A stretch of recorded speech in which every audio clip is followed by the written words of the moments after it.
Hello, thank you for joining us for this live webinar. We are recording.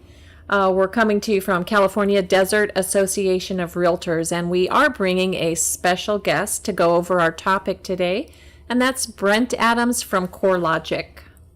I want to welcome you. I'm so happy that you're here with us. I can't wait to hear about all these cool things with Realist. I'm so excited.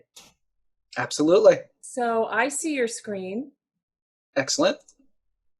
I'll get my face off of there so we can just concentrate on what we're showing. Would you like me to just take it away? Yeah, why don't we just go and take it away? Perfect. All right. Thanks everybody for having me. I am going to go through a quick PowerPoint, tell you a little bit about some of the things that we'll be showing you here in Realist, and then we'll hop into Flex and show you how to use Realist and all the fun things that you can do in there. But for those of you who've had an opportunity to click into any of the links that we're about to show you in Flex into Realist, this is your Realist homepage. And it's split into three major parts. Your search section is over here on the left, where you can search for properties that match all kinds of criteria. We'll show you how to do that. And then when you return those properties, they're returned in a couple different places. One is going to be in the form of these push pins here on the map, and one is going to be here on the grid where you can sort through the data that you have for those properties as well. Now, clicking in a couple different places will get you to a property detail report, and that's the flagship report in Realist, where you'll find out particularly if the property was listed. You'll have some photos for it. You can see who owns it, where it's located, sales, taxes, foreclosures, mortgages, and all kinds of other things we'll show you on that report. Then at the top here, there's some tabs, and we'll go through the rest of these reports too, that mostly give you information about properties in the area surrounding that home too. Now, we take maps, Google Maps, by the way, one of the big upgrades, and you did get an upgraded version of Realist earlier this year, the new flash-free and responsive design Realist, and we also upgraded to Google Maps. So we're using Maps. We take property data from your assessor's office, from recorded deeds of sale, foreclosure, and mortgage. We bring your MLS data into Realist on a nightly basis. We even have information about schools and businesses in your area too, and we put it all together in one nice little package called Realist that really allows you to have your finger on the pulse of the real estate market in your area and impart that knowledge to your clients as well. Now, we do update taxes and assessments annually in California, so in all the counties that we cover for you, you will end up seeing those updated once a year. Now, sales, mortgages, and foreclosures get updated much more often than that, but it all depends on the county that we're looking at, and I'll show you how you can see exactly how up-to-date all of those transactions are in each one of your individual counties as well. We can even show you some distressed properties, when properties have been owned by the bank or sold to a third party by the bank or sold short, or any sort of foreclosure information. All can be searched and plotted on the map as well. As for your listing data, every single night we bring information in from Flex right into Realist. Your photos, your statuses, your dates, your prices. We're going to show current listings and historical listings so you can get a snapshot of an entire listing history for a property right on a property detail page. Another thing we do with your MLS data is we take it from the listings that you input, and then we bring it into Realist and display it right alongside information we get for the county for that same property. And that highlights discrepancies sometimes between what the listing agent says about a property or knows about a property and what the county thinks they know about a property. You know, for example, you may have been in a house and it has 4 bedrooms, but the county still thinks it only has 3, and perhaps the prior owner never got the proper permits when they put on an addition. So when there are discrepancies, we highlight them. We don't tell you who's right or wrong, but we do leave it up to your discretion as to which value you feel more comfortable using. Now, the maps, we'll spend a lot of time on the maps, and one of the things I love about the maps is they're not only a great place to display information, but they're also a great place to search for properties too. And what allows us to do that is the parcel boundaries we have right on top of the interactive Google Maps that allow you to just click on the rooftops of homes and find out more about those homes. Now, we update those annually, as we do for neighborhoods, zip codes, school districts, counties as well. Flood zone information also found under boundaries we update monthly. We'll also be able to show you points of interest where there are hospitals, places to eat, places to shop. We can show you those on the map. We can show you where all your MLS listings are. We can show you active, sold, expired listings with these nice little color-coded balloons that I'll place on the map for you. And we can even show you some trends, either in neighborhoods or zip codes, that let you know what's going on in a particular area in terms of sale prices or sales activity or foreclosure as well. Now, Realist is your tax and public record system. So what's nice about Realist is all the counties that we serve for you, you have access to every single property in every single one of those counties, not just properties that have been listed through your MLS. And that's a really great marketing opportunity. You can reach people who haven't listed their property in years. You can send mailings out to them.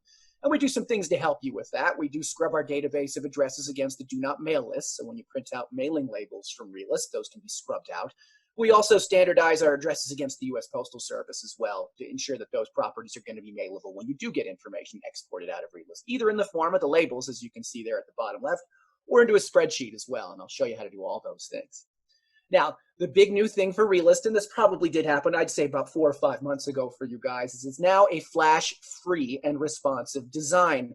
So no more needing to activate Flash when you get into Realist from Flex. No more needing to go out to the Adobe and get the most recent version of Flash.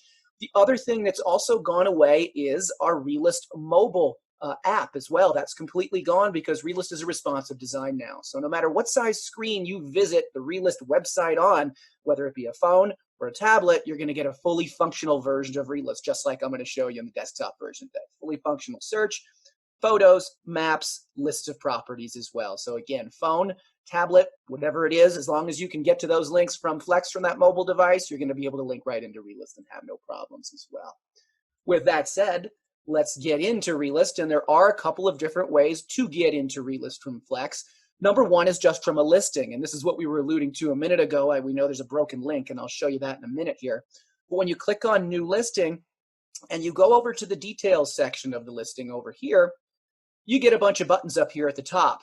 Now, one says Neighborhood Profile, one says Property Map, the other one says Realist Tax Info, and that's the one where they're trying to launch that framed within Flex right now, and I think we're going to be fixing this with them soon. Oh, wow, well, that works all of a sudden. It didn't work before.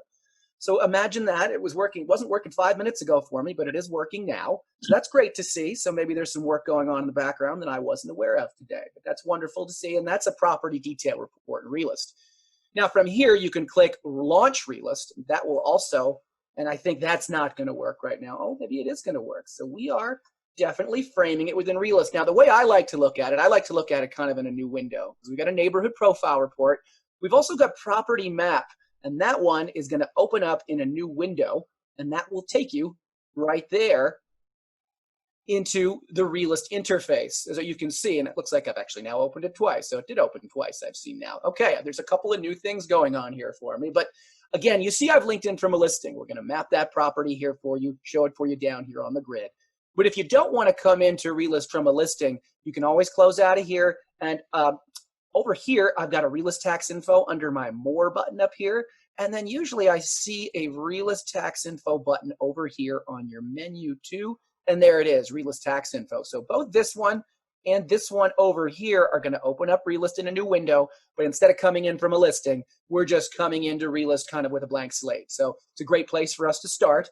And I'll really quickly point out that you can really mess around with this screen. I've already shown you the search, the map, and the grid.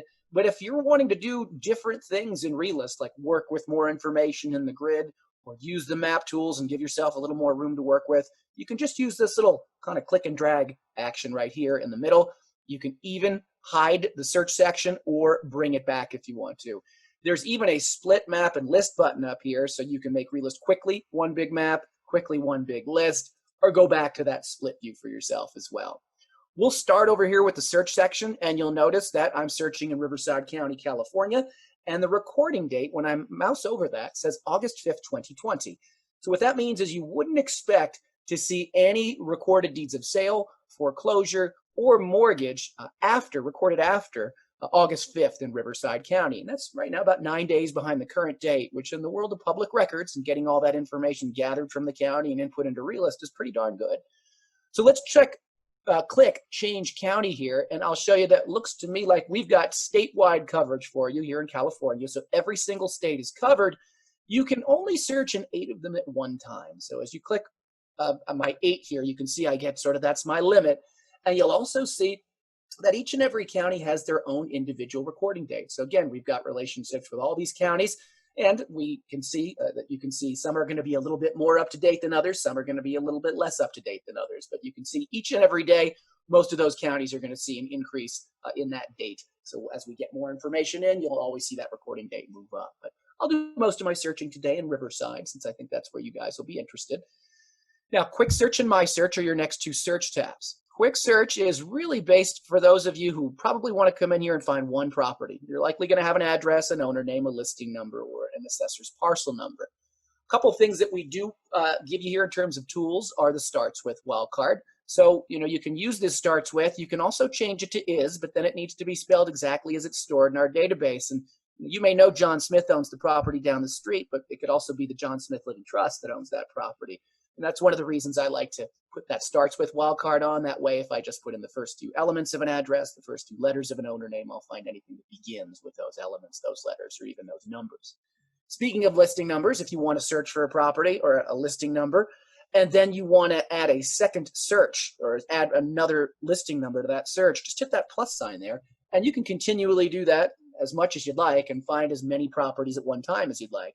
And I can just get rid of those search attributes or search numbers here just by hitting that little delete sign there. Otherwise, that's really all you get with quick search. My search is where we give you a lot more customization.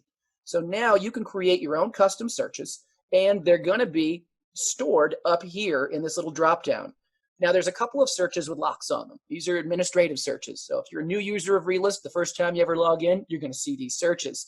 If you've been using Realist for years, you're still going to see these searches too. You can't delete them. You can't get rid of them. They'll always be there for you. You can build off of them if you want. And of course, you can create your own custom searches. You can see I've got one for my sample property here already saved. If you want to create one yourself, go ahead and here and click on Customize Search. And a couple things you can do. You can build off any of these searches, or you can simply start from scratch, give it a new name. And then we try to organize our search attributes into some logical sections, like who owns the property, where's it located physically, characteristics having to do with the home. Here's some of the listing information that we import from Flex on a nightly basis, and we allow you to search within Realist.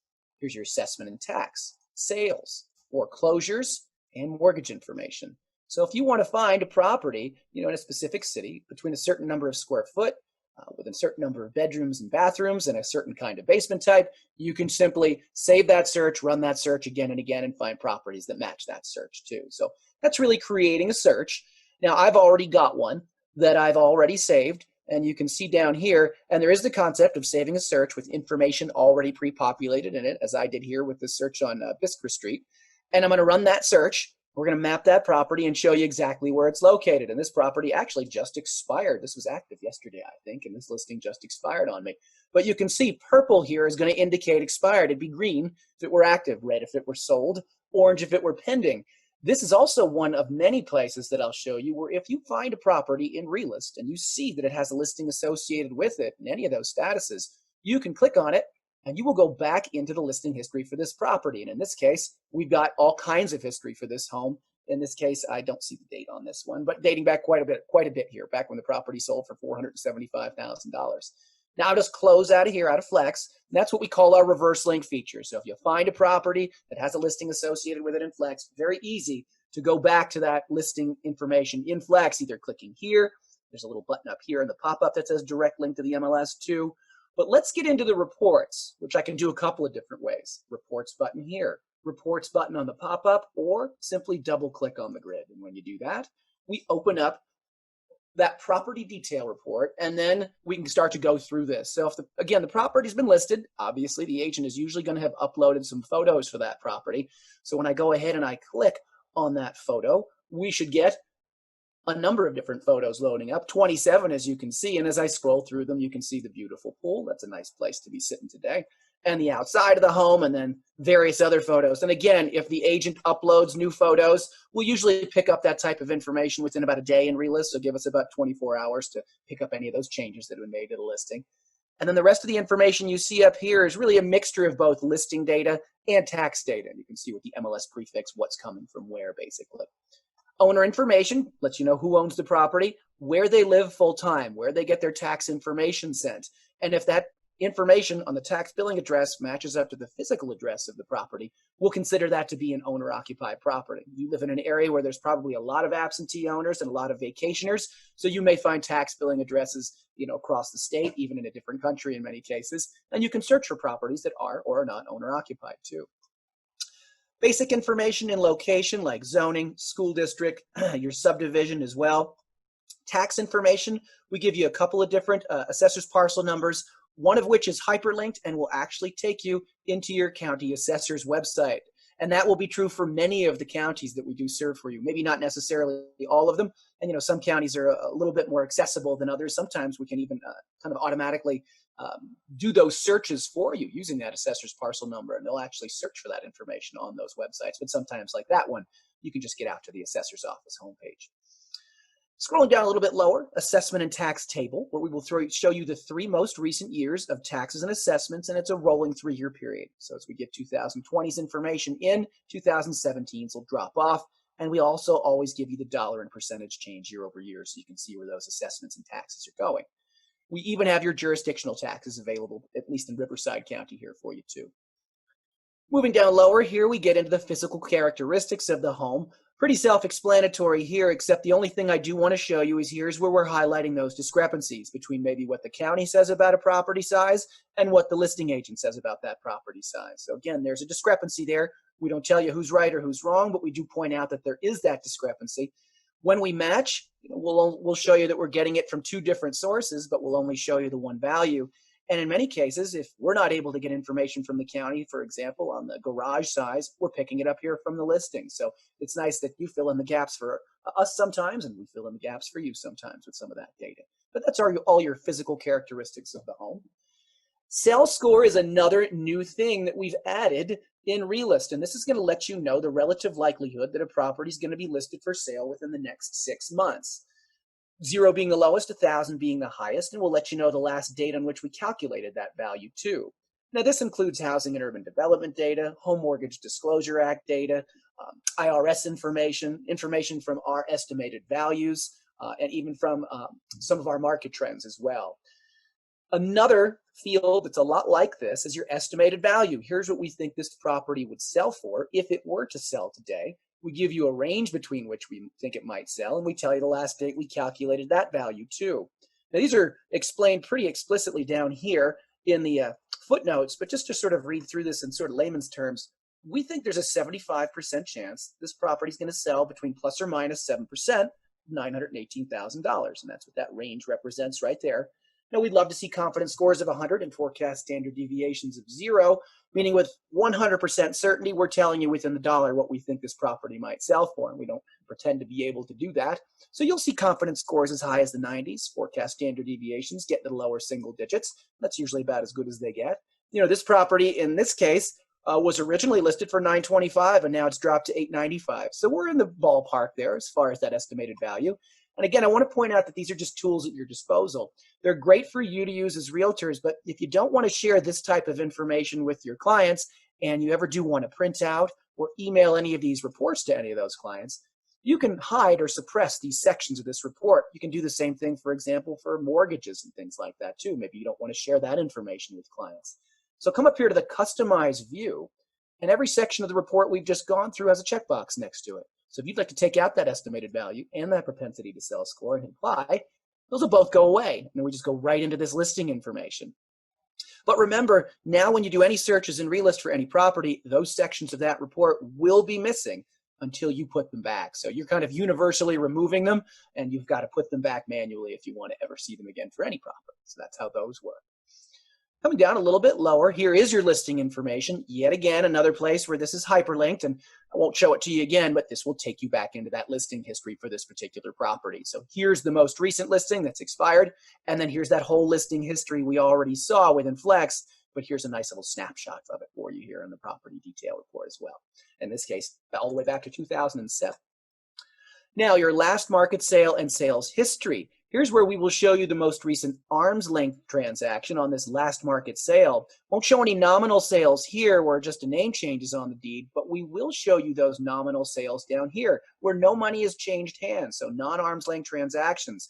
So you can see basically it looks like the Dalskovs kind of have been moving this property back and forth between the trust and whatnot, and then eventually sold in 2008 to the Brewers here for $475,000. So a nice linear sales history there. There are hyperlinks out to the deeds. We do charge for those. Those are $5 a pop. So if you don't want to go down to the county courthouse and get those, so we can make it convenient for you, and you can get a copy or a PDF of that deed if you want to, for just $5 there if you want. And then coming down a little bit lower, your mortgage history. So in this case, only one mortgage on the property, and they don't always match up by column as they're doing here. I always like to look at the dates, and that way you can tell exactly who this mortgage belonged to.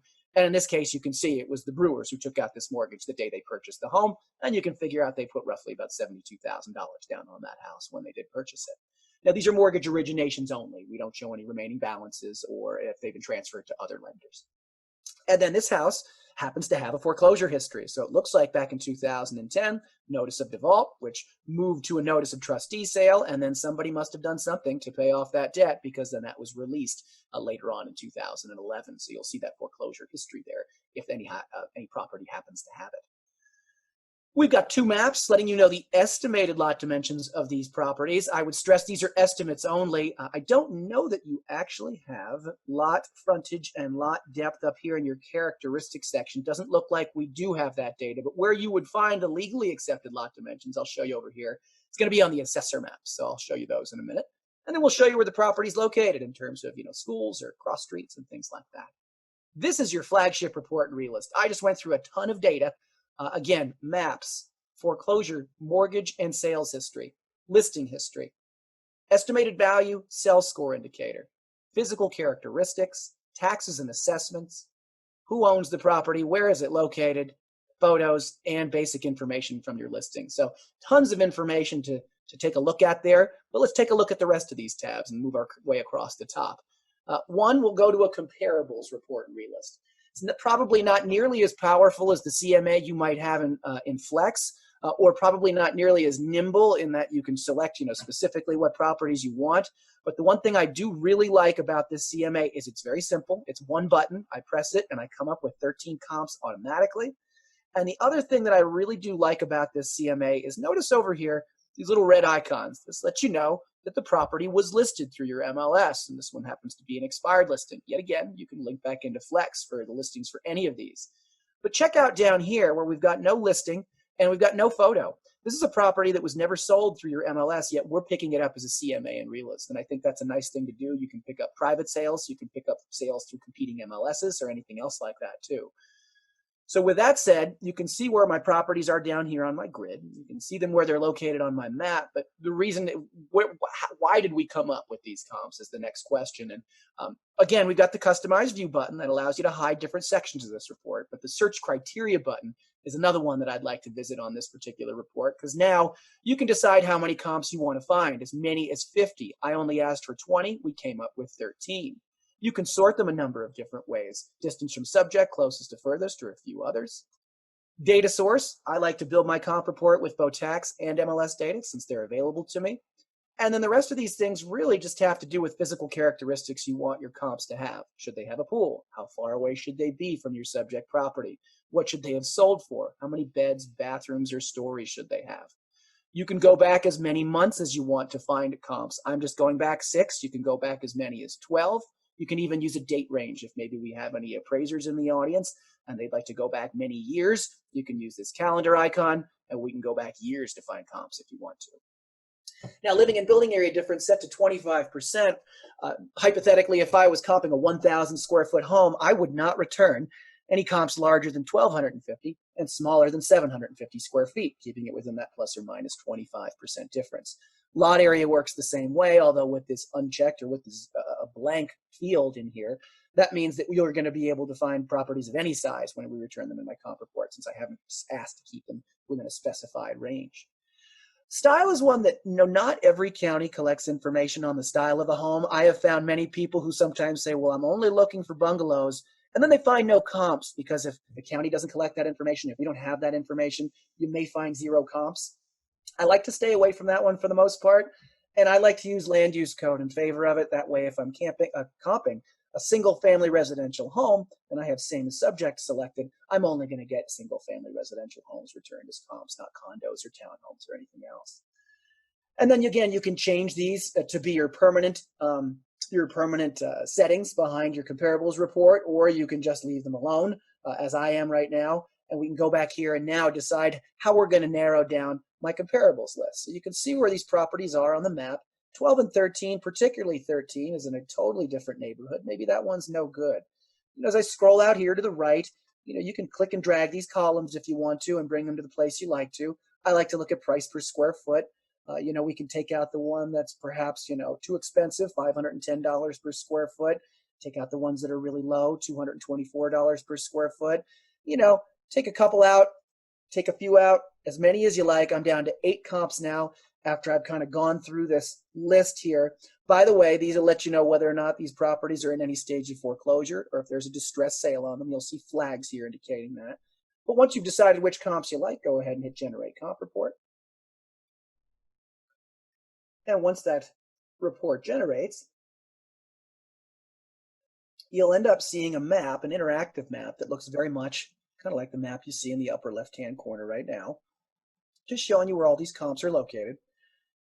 I know one of the things that we did just do with the comparables report is we just increased it to 50 comps. That's something that we did, I think, yesterday. It was only showing 20 comps for a while because it was taking a while to load. Some of the photos were giving us a hard time, so it looks like we've fixed some of that. But if you do see a little bit of a delay there, don't worry. Properties are going to come up there in your comparables report. And then we show you again where they are, how we found them, using what search criteria, some summary stats for the high, low, median, and average value of all my comps, and then your comp report itself with your subject property on the left, comps 1, 2, 3, and 4 out to the right. And when you can see this arrow, and you'll see this in many places in Realist, it just means we've got more to show you out to the right, so just continually use that arrow to scroll out till we get to the last comp. Otherwise, pretty typical comp report, everything's sort of laid out in a nice column and row format. You can even use this slider down here at the bottom too. Yet again, we are showing you any discrepancies between what's going on with these properties as far as bedrooms or bathrooms. The nice thing is we search these values concurrently. If you were only looking for properties with 4 bedrooms to be in your comps, you would have found this property. If you were only looking for properties with 5 bedrooms to be in your comps, you also would have found this property. So we use both of those. I'll move to market trends next. And this is going to give you a couple of different things. Up here at the top, we've got these kind of rev meters here, as I like to call them, kind of tachometers. But what these are showing you is a 5-year history of all these different things: closed sales, median sale price, active listings, and so on. So the green, where the colored bar stops, that's showing you the 5-year average for June. Closed sales, 5-year average over the past 5 years in June, we closed 81 sales through the MLS. The most we've ever closed, somewhere up here in the range of 92. The least we've ever closed, about 67. Where we are right now is where this needle is pointed, pretty much at a 5-year low for closed sales in the month of June. Now we are at a 5-year high in terms of your median sale price, 5-year low in terms of active listings, just right around average, just right above that colored bar there, 84 days and median days to contract.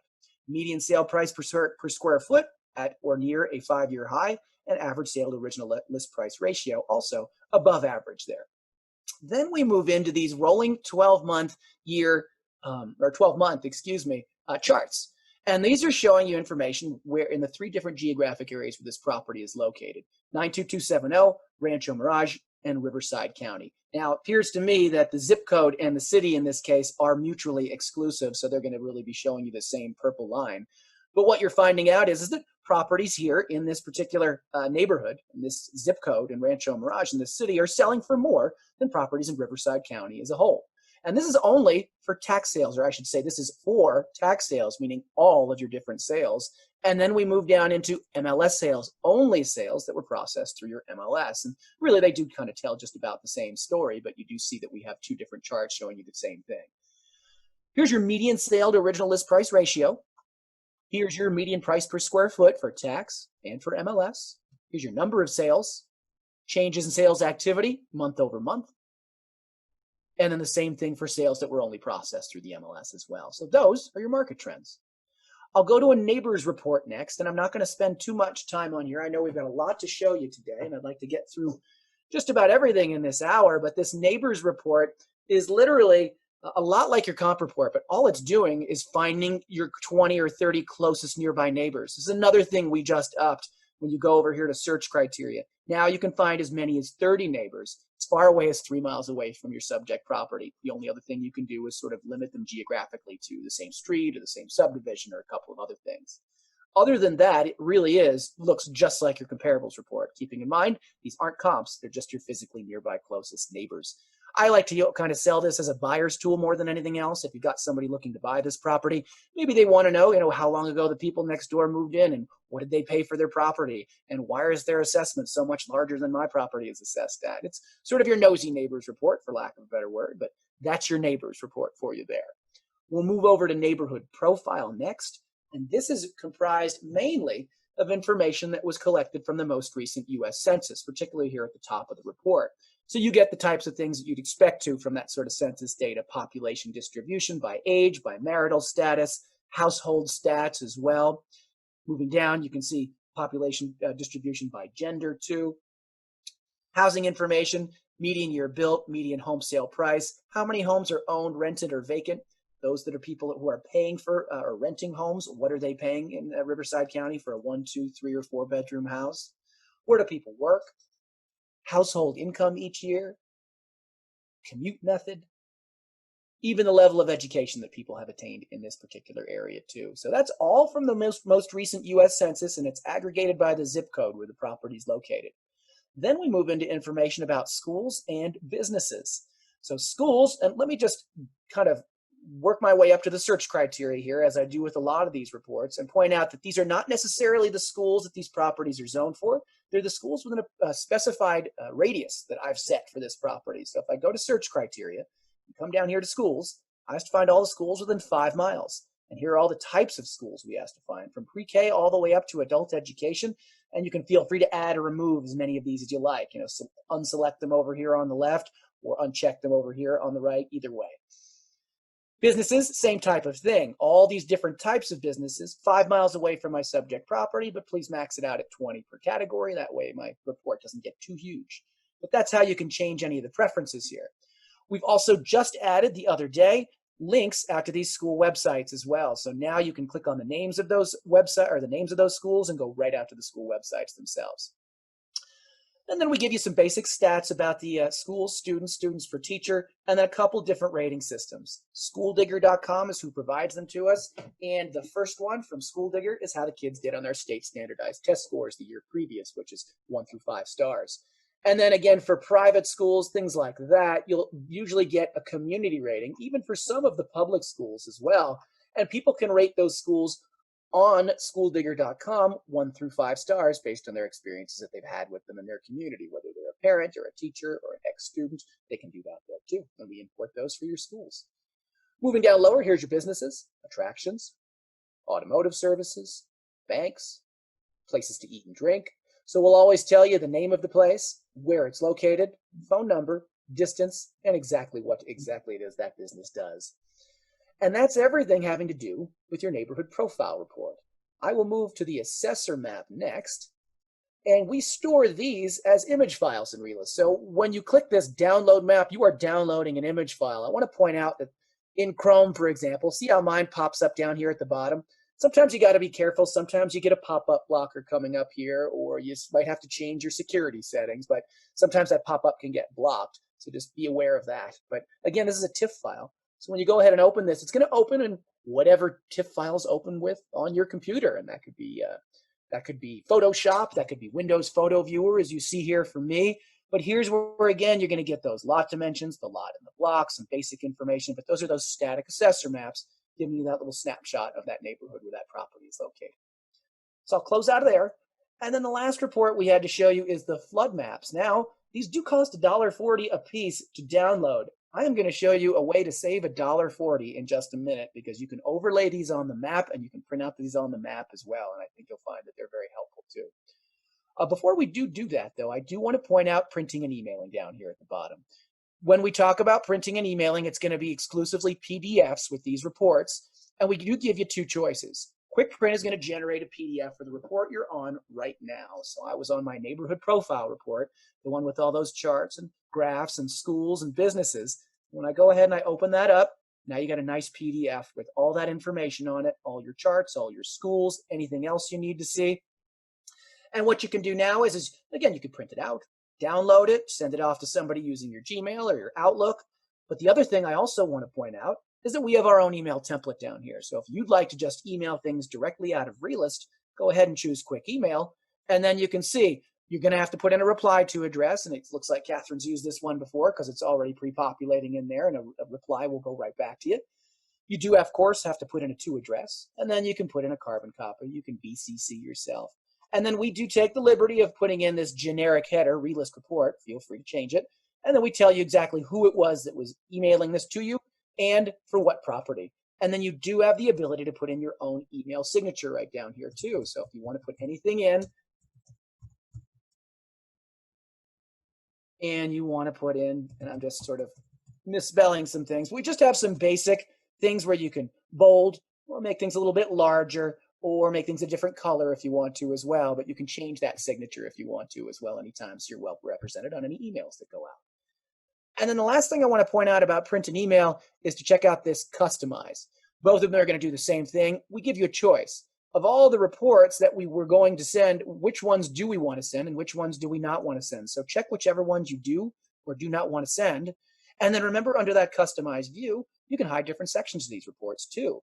So we make it very customizable for you to share as many or as few of these reports as you see across the top, with as little or as much information in them individually. So very customizable for you from that perspective.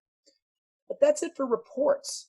Now I'm going to hit the back button. And what happens when I hit the back button is I go back to that search I did for this property, and we get back onto the map, the grid, and that search view. So what I'm going to do now is I'm going to make Realist one big map. And let's just go over a couple of map things. We do use Google Maps. Here's your satellite views. So, if you ever found a vacant piece of land out here and you just wanted to find out more about that property and it doesn't have an address on it, just click on the rooftop of that home. And this is that walk the block feature, where if you want to know who your neighbor is on the backside, or you want to know who lives next door to this home you're selling, again, you can find these properties very easily just by clicking on the rooftops. If the properties have never been sold, you get this quick zoom, and you do get the ability to estimate the lot dimensions right on the interactive maps. Now, if the property's been listed, you get that and more. You get the ability to link to the photos and the reverse link that takes you back into Flex for the listing for this property too. By the way, hybrid view just throws those street names, and we do have a terrain view too. So as I scroll out a little bit, you'll start to see a little bit of relief in some areas, and you can see exactly where the mountains are in terms of where these properties are located too. But I'll just go back to a road map now. Now I want to stay in the same grain. I just showed you how to print out a whole bunch of reports as PDFs. I'm showing you how to get information out of Realist. And let's stay in sort of that same grain. And let's start moving down here to the export and the labels button. So this is now we're going to move into a little bit of a marketing exercise now. Let's just, for argument's sake, say this is a property that I just sold. I know it's expired, but let's say I just sold this property and I got top dollar for it. I'm a new realtor in the area, love this neighborhood, know it well, and I want to drum up more business in this particular neighborhood. So I'm going to do a just sold mailing to a bunch of people in this neighborhood and let them know I sold this property. If you need to list your property in the near future, you should come reach out to me. So I could search over here by, a subdivision if I wanted to, or a street name, and only look very specifically in those areas. But I like to use this map tool up top where we can draw shapes. So I could draw a rectangle, I can draw a circle, but I can also use this Polygon tool, which is great because maybe I just don't want to go too far north of Indian Trail. And we don't want to go too much further to the northeast of Highway 111 here. Maybe I'll come down, we'll just do a very small area, and we'll finish it up right there. And watch what happens. There's something called Polygon 1 that just got added to my search. So now I'm only searching within the confines of that polygon. Can't search in a city anymore. And a couple other geographic areas. If there's a zip code or a city, those will be removed as well. They'll just get grayed out. Now, we do call this Polygon 1. I could also call this, my Rancho Mirage Farm search. Just rename it, anything you want, and then come over here, and it'll be renamed down here at the bottom too, or at the top of this search as well. Okay, so now I am only searching within the confines of that shape. But remember, I was still down here. I'm still looking for this property on Biskra Street. So let's just take that out for right now. Now watch what happens when I do that. Watch this view results down here at the bottom. 126 matches. Before I even run this search, I know I'm about to come up with 126 different people. That's a lot of people to mail. And maybe some of those people just bought their property, last week or last month, and if they did, they're not going to list their property with me at any point in the near future. So let's go here to recording date. Let's find some people who've lived in their house for a while. Good way to do that. And here's the search operators that we can use. I'm going to change this to as less than. And I'm going to put in a date of 2010. Now we're looking for every single person in this shaded area that hasn't had a recorded sale on their property in the past 10 years or maybe more. So now when I go ahead and run that search, I'm only down to 57 properties. So I run the search. You'll get those 57 properties jumping up, and you'll be able to see again, red if they've been sold through the MLS, purple if they were expired, green if active, and black just lets you know the property just doesn't have a history through your MLS, just properties that you can see through the tax roll. Now let's go to a split view. And now you can decide of all of these, which ones do I want to include and which ones do I not want to include. Here's one that's ready to go to auction. There's probably a motivated seller there. Let's scroll down a little bit lower. Maybe I'll take out that expired one, or I'll take out this sold one. Whichever ones you like for whatever reasons, once you choose your list, come over here and now hit the labels button. And we give you 3 different choices. 3 across 10 down Averys, 2 across 10 down Averys, and 2 across 7 down Averys as well. Now you've got a couple of different ways in terms of how you can address these envelopes, all caps or mixed case. And remember, I'm doing a just sold mailing. I'm looking to reach the people who are authorized to sell this home, not necessarily the people who live in this home. I could be reaching renters or vacant homes if I use the property address. And then we can pull the current owner off the deed. Now, that when you pull those owner names off the deed, you heard me allude earlier to the living trusts and LLCs that own property sometimes. If you want to eliminate that problem completely, you could just put in something here generic that just says, future home seller or something like that. And that'll be at the top of every one of your labels now. But we'll do both. And then include foreign addresses. And inevitably, particularly if you're in an area of new construction, or maybe you just reach a landlord that owns more than one property, if you find that you got that, what we'll do here is if you hit eliminate duplicate labels, we won't print out 7 labels for all 7 properties that person owns. We'll just print out 1 label for all 7 properties that person owns. And then each of you are allowed 5,000 exports per person per month. And when you go ahead and create these, they're going to open up in a .rtf file extension down here. That stands for rich text format. If you're a Word user, they'll open in Word. If you're a WordPerfect user, they'll open in WordPerfect. And if you're a Pages user, they'll open in Pages. So whatever it is, you'll be able to open them. And now here's everything that we've got. We've got all these folks right where they live. So we've got, again, people from San Diego, people from LA, people from Bermuda Dunes, and of course, people from Rancho Mirage that live in those properties full time. Now, these are yours to do with what you want. They're just in Word now. If you want to take them out or you want to put them in bold or anything like that, you can do all those things. Put your labels in the printer, print them out, affix them to your postcards or your envelopes or whatever other correspondence you're sending out to try to get some folks to list their property with you. But that's our little marketing campaign that we just did in about 5 minutes, simply by drawing a little shape, finding properties within that shape, and finding people who hadn't bought their property or haven't sold their property within the last 10 years. So again, a nice little marketing campaign for you there. Now, if you're not someone who wants to do labels, if you want someone who wants to export other types of information out of Realist, I'll draw your attention down here to the export button at the bottom. Here is where we give you 2 choices. Again, quick and customize. Quick is going to generate an export in Excel for all the properties I have checked here on the left-hand side and all the data you see across here on the top. So you'll see about 23 fields of data right now. Now, if you'd like to get more fancy or more customizable than that, go ahead and click on Customize Export. And when you do that, we give you about 115 fields of data that you can export for up to 3,000 properties at one time. I've just got the 55 that I've done the search for now. The other thing you can do is you can create export templates. So instead of having to come in here every single time and add these different attributes, you can simply just go ahead and open up this owner mailing export and go ahead and completely build this template and run it again and again if you want to. So basically, here's everything I've selected. I'm doing sort of an owner mailing address again. And when I go ahead and export it, and these do count towards your 5,000 per person per month export as well. But now, instead of getting mailing labels, I'm going to get all the information that I would need to mail these folks, in this case, in a spreadsheet. Now, you could do a mail merge if you want to, or you could send these off to a mailing house and have them sent off for you. Again, you can export taxes, assessments, come in here and run pivot tables if you want to. Excel is a very powerful program, lots of things that you can do there. But again, this is everything that I can export. But again, we've got tons of fields of data that you can export there too. So that's getting information out of Realist, whether it's PDFs, whether it's mailing labels, whether it's exporting to a spreadsheet. And then lastly, down here for print and email, just like I did for the reports, you can now print out either the reports, the map and the table, the map, just the table, just the card view, which we'll talk about more in a minute. And by the way, when you do the map, rather than a PDF, the way that's going to open now is as an image file. And it's very much what you see is what you get. So I asked to print the map.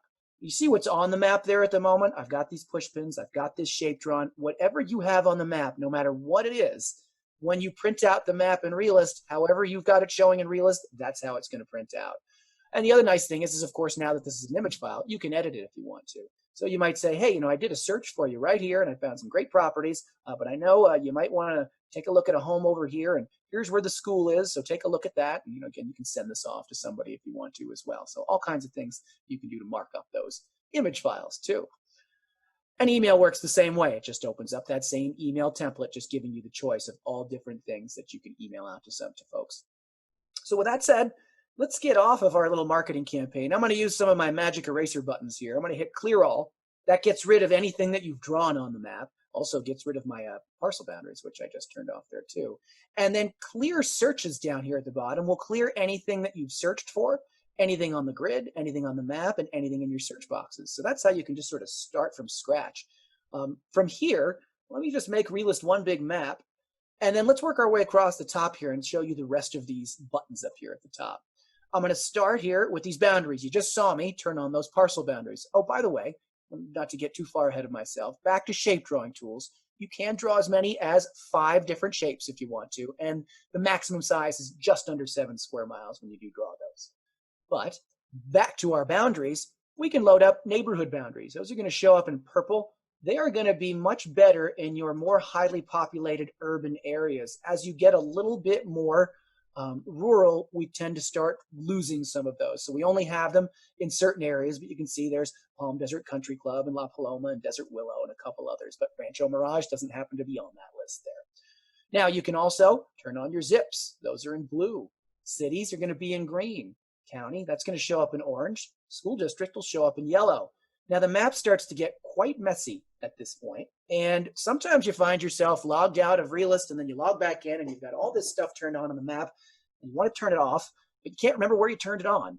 So now down here in the legend, we show you what it is you have turned on, but we also allow you to turn it off individually down here by just using the X's. So you don't have to turn them off up here using the map tools. You can use the legend down here at the bottom too. We've also done some custom work for your MLS where we've added the MLS area for you too. So this is information that was supplied to us by the MLS and that we were able to turn into an overlay for you for your MLS areas. And then the last one is going to be your flood zones. And as we scroll down a little bit, let's see. Looks like we are in a flood zone down here. It looks like we're in a X500. You can see A as well. If you want to know more about these, just like it says in the pop-up, hold down Control and click, and it'll tell you the code, the panel, and the last date on which FEMA updated that panel as well. So that's where you find your flood information under boundaries. Next, let's load up these property and sales information. This is where we're going to go through all these distress sales and foreclosures. So there's a whole process here. Let's see if we can find a couple. I wanted to start with orange. You can see this little flag right here. This property happens to be in what we call pre-foreclosure. When I click on the reports for this home, look what happens. We get, if you just came across it randomly without the map, you would see again that it was in pre-foreclosure, and we add a new tab for you as well. This foreclosure tab, this was collected from a notice of default that was recorded at the end of last year. Again, you can link out to those documents. There still is that charge for those though. Here's the mortgage in question that's probably isn't being paid. There's the default amount, $8,400. And it looks like there was a notice of default back in 2013 as well that preceded this too. So this house kind of has a history of going back in and out of foreclosure. So hopefully we get that debt cured. The owner of the house gets that debt cured. And as you know, it'll show up on the foreclosure history on that property detail report, but we will pull that flag off the home. Now, if that property doesn't, or if I should say, if that debt doesn't get cured, what happens next is it goes into our auction phase. And that, there we are.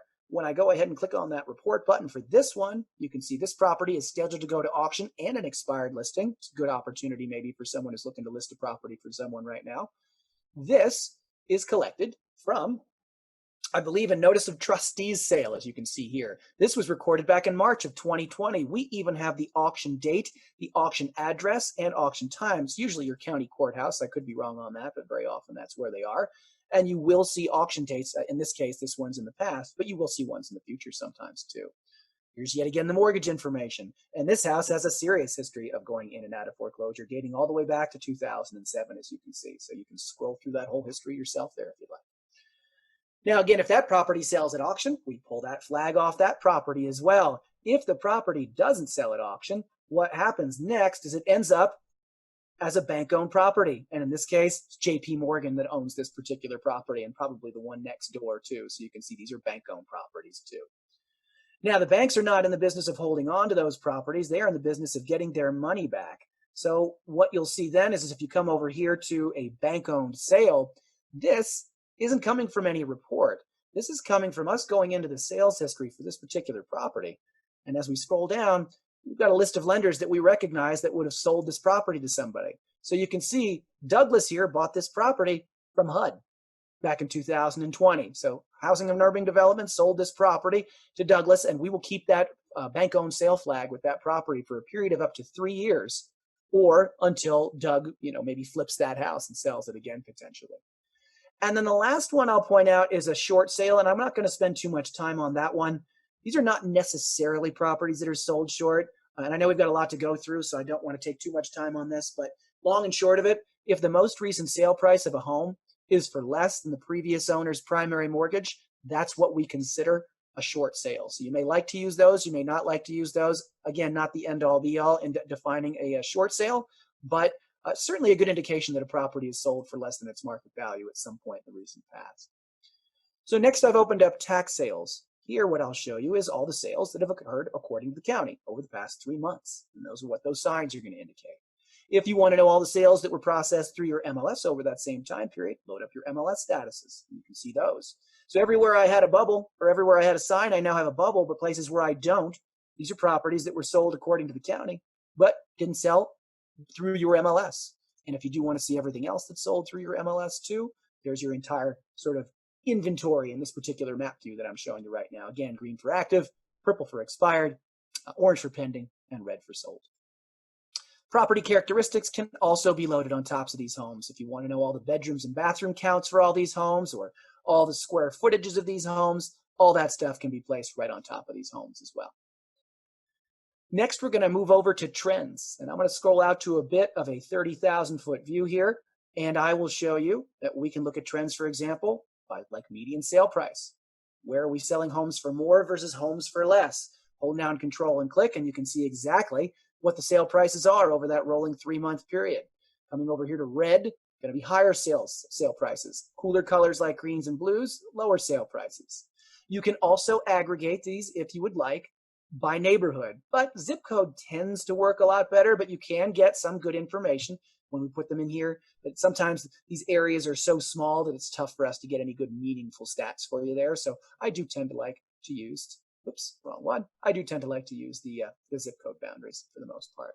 And again, you can look at these for sales activity. Where are we selling more homes versus less homes? How about homes in foreclosure? And you can even come down here and make it a little bit easier or a little bit harder to see that underlying map there if you print it out too. So we'll turn those off. Points of interest, put as many of those on the map as you want at one time. You're not limited as you are with some of the other overlays. These are all coming in from Google. Let's go down into Palm Springs and see what we can't find. So there you are. You can see fork and knife, places to eat. The little children walking there, usually going to be some sort of educational institution. In that case, it was a dance studio.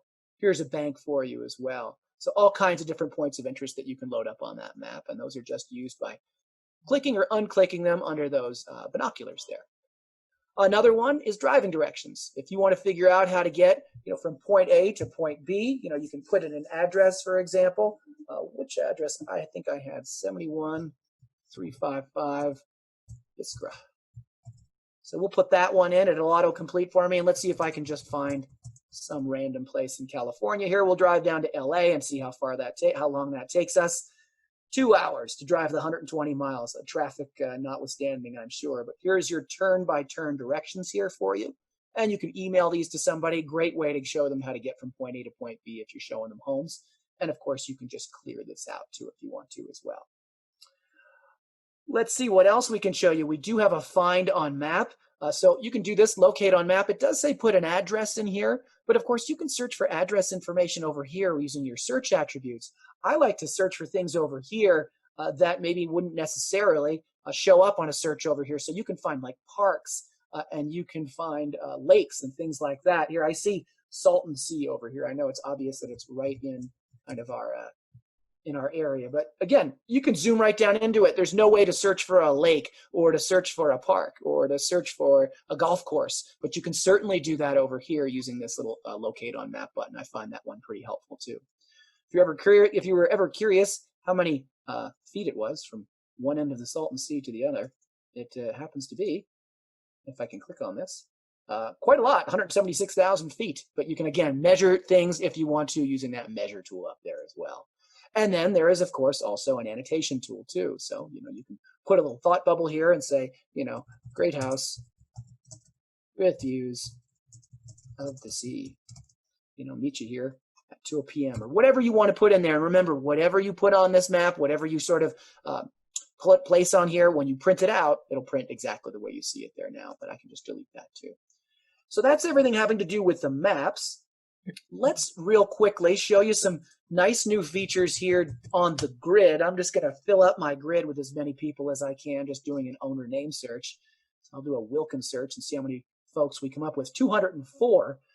And you can see they're all sort of moshed together here. It's tough to see them, but if you find one here on the grid, it pops it right back up to the top here on the top. So very nice to easily just find it on the grid and equally find it right there on the map that quickly. So what we're going to do next is I'm going to hide this search section, and we're going to make Realist one big list, but I want you to pay attention to what happens to this list when I do it. It changes to a card view. So this card view has a lot of nice features that I'm going to show you on the desktop version, but where it really shines is, again, I want to get back to the fact that Realist is a responsive design. There is no more mobile app for Realist. It's been eliminated from the App Store. Can't even find it anymore. And the reason is because this is an interactive, or I should say responsive design. So watch what happens when I make this smaller. It all just sort of snaps to, and now that I'm sort of, roughly the size of a phone here, let's go back to my search section by clicking on the search box. I can run my search and look for all those Wilkinses again if I want to. I get a list, as you can see, and you can't email more than 100 people at one time, which is okay. But we can go over here to the map, and now you can see fully functional map, all the boundaries, property and sales information, points of interest, driving directions. It all works. Go over here to the list view. You can imagine sort of swiping down with your finger. You find a property, you tap on it, and then you automatically open that property detail report. We can scroll through. You can see you got your photos, owners, location, tax information. All the links stay live. Assessment and tax, you can scroll over a bit. Also, again, if I was on maybe a tablet, everything sort of snaps too. Once you get to a certain point, those tabs open back up. Once you get to phone size, they go away, and they still show up here in terms of the comparables. Assessor Map, flood, so you get a little drop down instead of the tabs. So that is effectively how the responsive design version of Realist works there. Let's go back to that card view again and show you some other nice things that these cards have. First of all, you can see we are always going to give you the status, the pictures, the sale price, the bed, bathroom, and square footage down here, and even the address. Now, these three fields in here, these can be changed. And the way to do that is to click on Customize Cards. So if you don't want sale date down there, maybe you want to throw something in there like, are these homes owner-occupied? And you want to know at a glance on these cards if they're owner-occupied or not. And now you can see that very easily. You can also favorite these properties here by clicking on the stars. That adds them to this little starred area up here, which, when clicked, will show them to you in a drop-down. So they'll save there for as long as you leave them there. You can even go and just look at only your saved properties, and then you can decide whether or not you want to add or remove them from your saved properties over here at the upper right too. And then if I hit the back button, I'm just back on that grid again when that card view shows. Now, to toggle between card view and what we call table view, you use these little icons up here in the upper right. So right now I'm on card view, but I can always switch back to what you're used to, this table view. And just like I showed you in the comparables report, a lot of the columns are the same.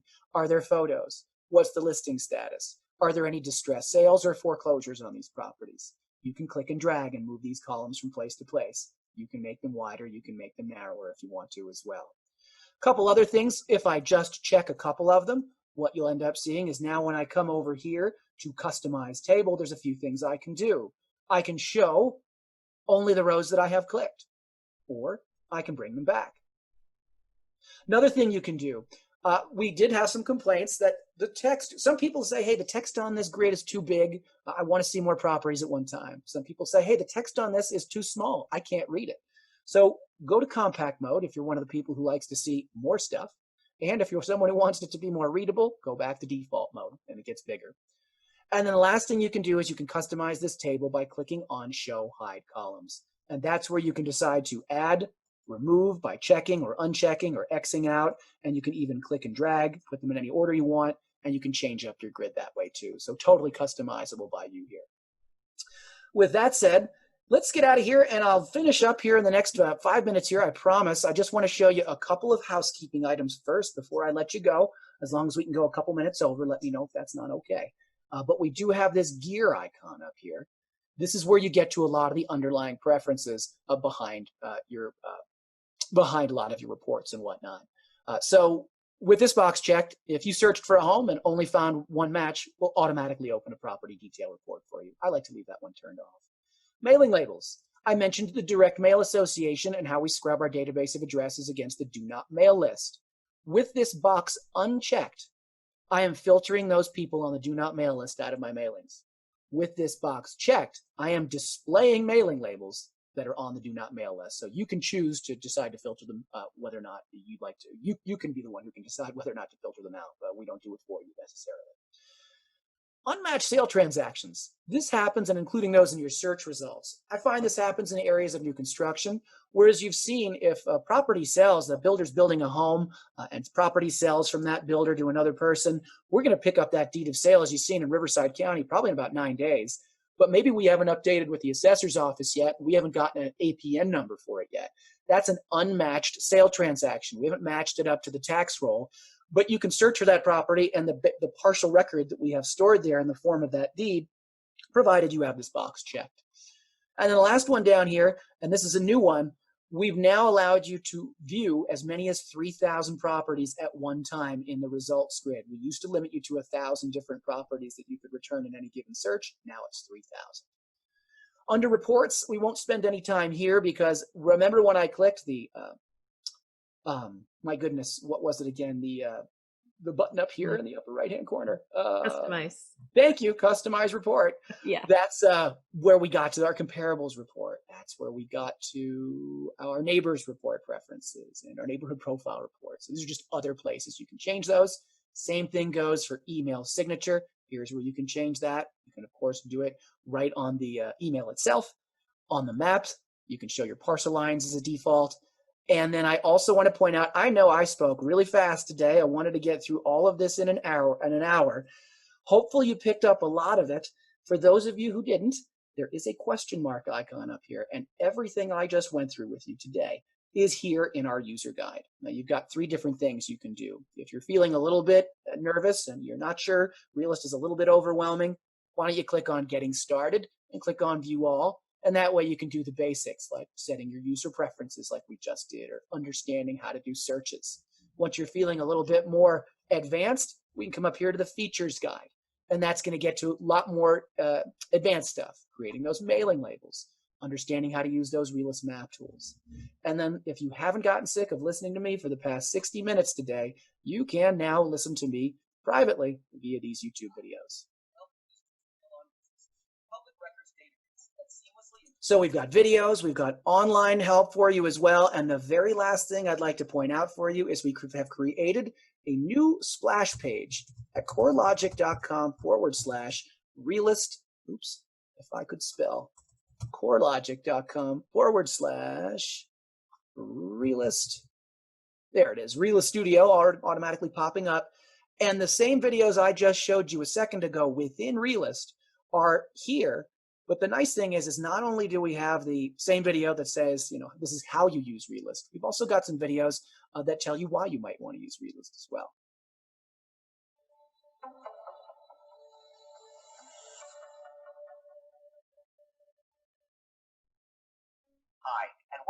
Realist overview. Now, whether you're a power user, so you get the idea. We've got lots of different resources for you online, videos for you, and everything else that really you can use.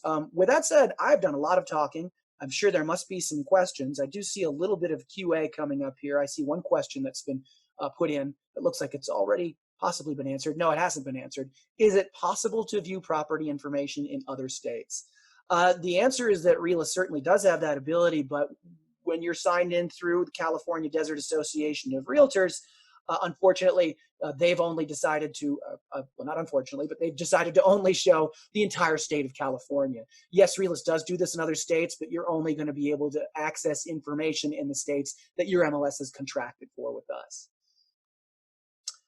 How do you, oh, the flood map charge. Well, that's the thing is, so here, this flood map I was showing you before, this will just be sort of a report that's going to show you a static image of a flood map, and it'll give you some basic information about the panel and the panel date and a couple other things.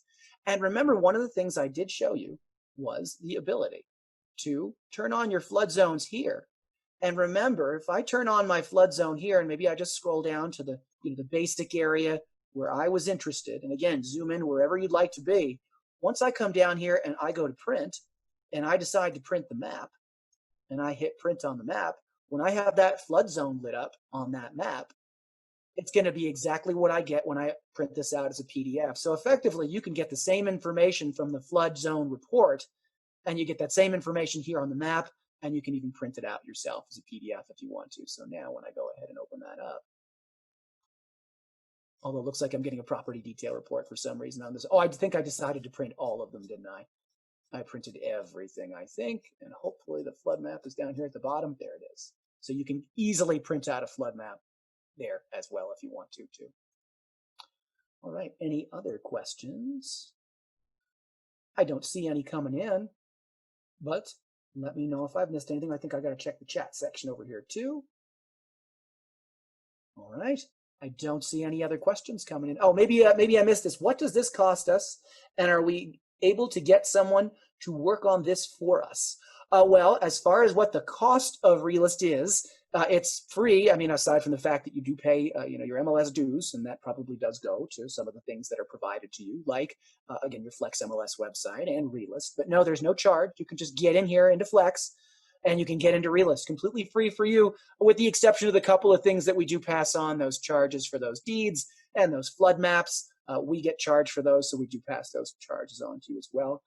And as far as working on this for us, certainly if there's something you think is, maybe I'm misunderstanding your question, but if there's something that's missing, or if there's something that you don't like that you've seen, or you'd like to see something added, or if you've got a problem with an address or anything like that, you should let the folks at the MLS know. They've got their own dedicated account specialist for Realist that can also, enter tickets for you and figure out any of those pieces of information and track those issues to completion for you as well.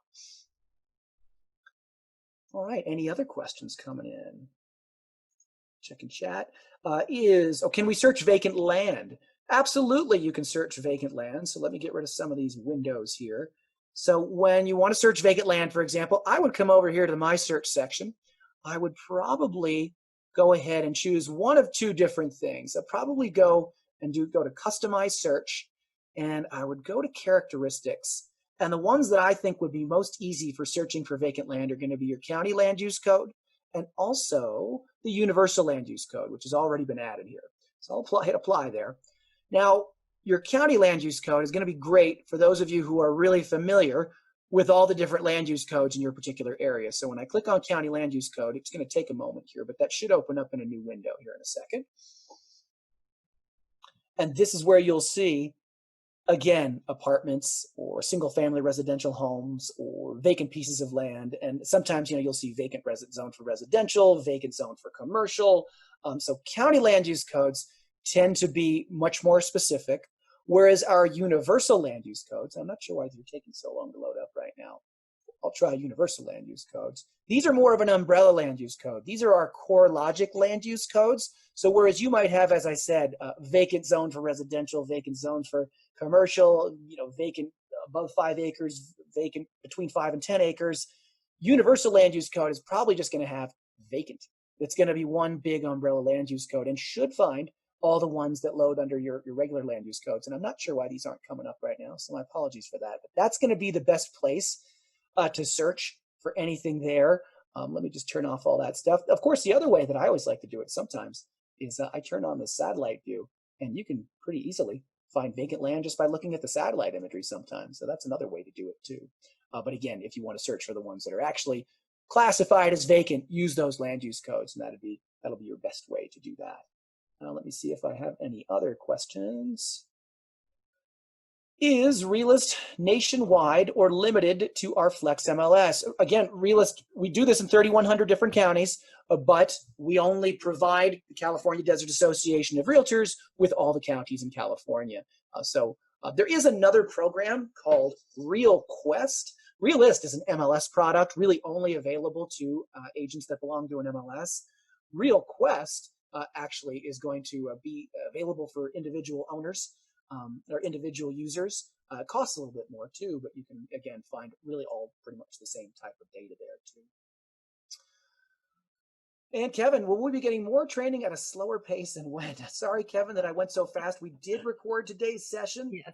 So hopefully you'll be able to go back and look at that. And I'd be happy to always come back and do more training too. But I think Catherine, of course, could speak to that as well.